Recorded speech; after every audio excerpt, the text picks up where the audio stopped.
وہ جوان جس کی جوانی اللہ کی عبادت میں گزری. کیونکہ جوانی اگر عبادت میں گزر گئی تو بڑھاپا تو پر نور ہے ہی ہے. سب سے مشکل مرحلہ زندگی کا جوانی کا ہے. شیطان زیادہ ورغلاتا ہے کسی شخص کو جب وہ جوانی کے مرحلوں سے گزر رہا ہوتا ہے. تو جس کی جوانی خیریت کے ساتھ گزر گئی اور اس نے اپنی جوانی کے تقدس کو محفوظ رکھ کے منزل تک پہنچا لیا، اپنی عصمت کے جوہر کی حفاظت کی، اپنی آبرو کو لٹنے نہیں دیا، اپنی آنکھوں کی شرم و حیا پر پہرے بٹھائے اور آنکھ کو برباد نہیں ہونے دیا اور اپنی زندگی کے تقدس کا پہرا دیا، تو جو جوان اپنی جوانی کو خیریت کے ساتھ گزار گیا. کسی نے کہا تھا نا، کتاب زیست کا ایک اور باب ختم ہوا، شباب ختم ہوا، ایک عذاب ختم ہوا. تو جوانی جس کی منزل تک پہنچ گئی خیریت کے ساتھ، عافیت کے سائے میں. مشکل تو بڑا ہے جوانی کو منزل تک لے جانا، خیریت کے ساتھ، داغدار نہ ہونے دینا، جوانی کے تقدس کو رسوا نہ ہونے دینا، عصمت کے جوہر پہ کالک نہ لگنے دینا، خواہشات کو غالب نہ آنے دینا. آسان کام تو نہیں ہے، مشکل کام ہے. لیکن اگر کوئی مشکل کاٹ گیا، جوانی کے تھوڑے سے ایام میں گزار گیا، اللہ اکبر. حضرت شیخ ختلی کہتے ہیں، داتا گنج بخش علی حجویری علیہ رحمہ کے مرشد ہیں، الدنیا یوم ولنا فیہا صوم. وہ کہتے ہیں دنیا ایک دن ہے، ہم روزہ رکھ کے گزار رہے ہیں.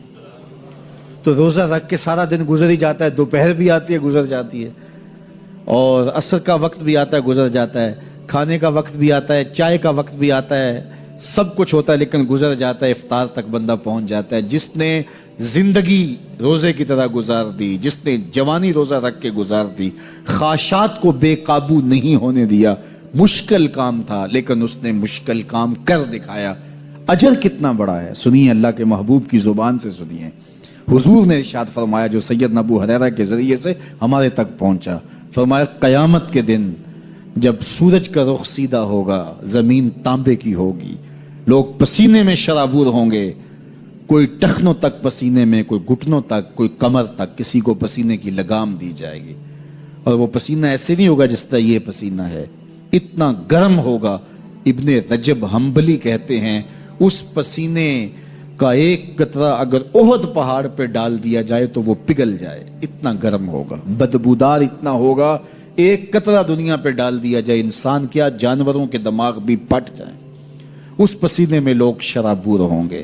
لیکن جس نے اپنی جوانی کو عافیت سے گزارا ہوگا، کل قیامت کے دن جب کوئی سایہ نہیں ہوگا، اللہ اس جوان پر اپنے عرش کا ٹھنڈا سایہ عطا فرمائے.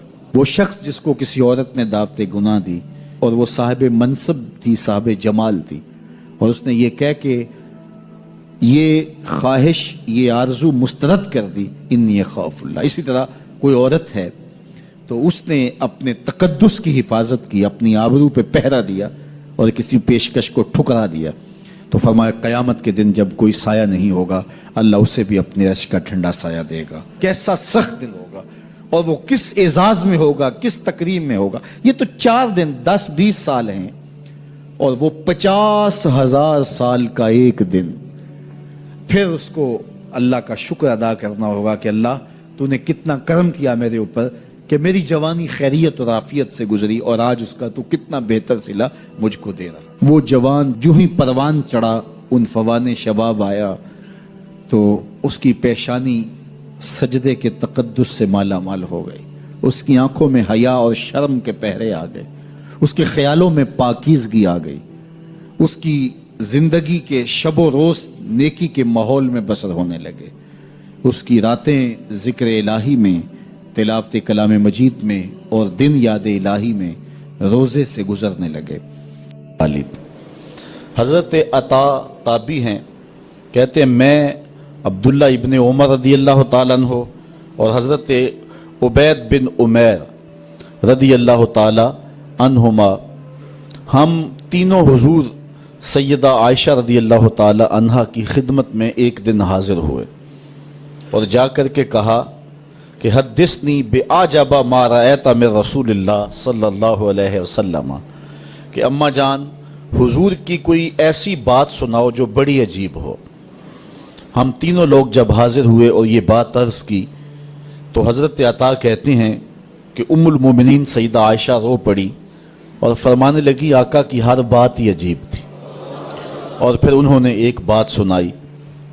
کہتی ہیں کہ ایک دن حضور علیہ السلام تشریف لائے اور میرے حجرے میں حضور جلوہ فراز تھے.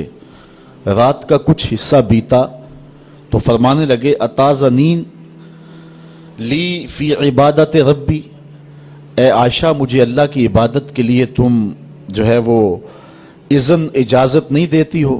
تو میں نے عرض کی کہ حضور میں نے روکا کب ہے، آپ مختار ہیں. تو حضور علیہ السلام نے مصلی بچھایا. فرماتی ہیں کہ اتنا روئے کہ میں نے دیکھا کہ حضور کی جھولی مبارک آنسوؤں سے تر ہو گئی. پھر حضور نے تھوڑی دیر آرام کیا اور اس کے بعد حضور پھر دوبارہ مصلی پہ تشریف فرما ہوئے اور اتنا روئے. ثم بکا حتی رأیت دموعہ قد بلت الارض، اتنا روئے کہ حضور کے آنسوؤں سے زمین بھی بھیگ گئی. تو کہتے ہیں اسی اثناء کے اندر حضرت بلال حبشی رضی اللہ تعالی عنہ حاضر ہو گئے. وہ جب اذان ہوتی تو حضور کی خدمت میں حاضر ہوتے کہ حضور جماعت تیار ہے. تو وہ جب حاضر ہوئے تو حضور زاروں کے تار رو رہے تھے. تو انہوں نے عرض کی کہ حضور آپ کیوں رو رہے ہیں؟ تو حضور نے فرمایا اے بلال میں کیوں نہ روں جب یہ آیت اتری ہے ان فی خلق السماوات والارض واختلاف اللیل والنہار. یہ آیت حضور نے پڑھی. فرمایا کہ یہ آیت مجھے رونے پہ مجبور کرتی ہے اور میں جب اللہ کی قدرتوں پہ تفکر کرتا ہوں تو پھر زاروں قطار روتا ہوں.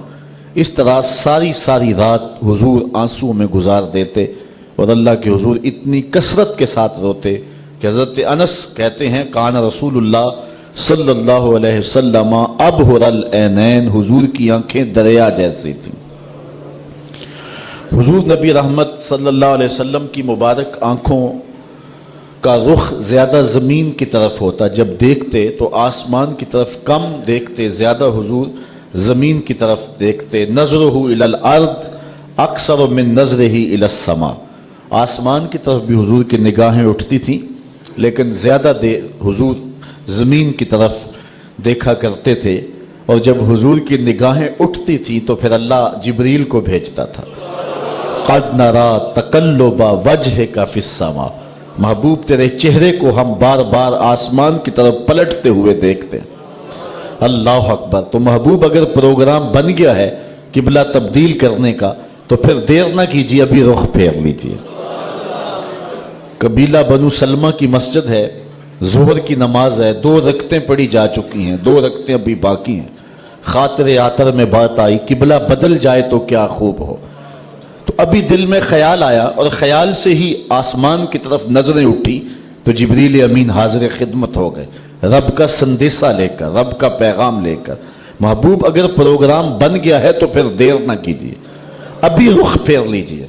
یا اللہ تیری نماز تو پوری ہو لے. کہا میری نماز بعد میں پوری ہوگی، پہلے تیری مرضی پوری ہوگی.